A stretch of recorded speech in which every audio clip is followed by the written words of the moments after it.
చాలామంది ఏం చేస్తుంటారు అని అంటే చిన్న విషయం ఉంటుంది కానీ దాన్ని చాలా పెద్దదిగా చేసుకొని చూస్తూ ఉంటారు.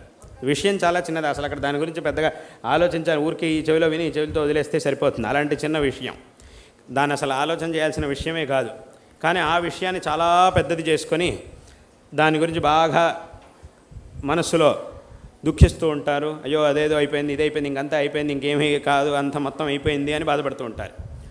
కానీ మళ్ళీ వీళ్ళే ఇంకోసారి ఏం చేస్తుంటారు, చాలా పెద్ద విషయం, వాస్తవంగా ఇప్పుడు చాలా గంభీరమైనటువంటి విషయం, కానీ దాని గురించి అసలు పట్టించుకో ఇలాంటివి నేను బోర్డు చూశాను, ఒక చిటికేస్తే చాలా సరిపోతుంది. కాదయ్యా, విషయం చాలా గంభీరంగా ఉంది, నువ్వు అనుకున్నంత సులభంగా లేదు, చాలా కష్టపడాల్సి వస్తుంది, కాస్త దీని గురించి ఆలోచించు, కాస్త ప్రయత్నం చేయి అని అంటే అదంతా నువ్వు చెప్పక్కర్లేదు, నాకు ఇలాంటివి నేను బోర్డు చూసా అంటుంటాడు. ఆ చూసా అంటుంటాడు, ఈలోపు వీడే కనపడకుండా పోతాడు. అలా అయిపోతూ ఉంటుంది.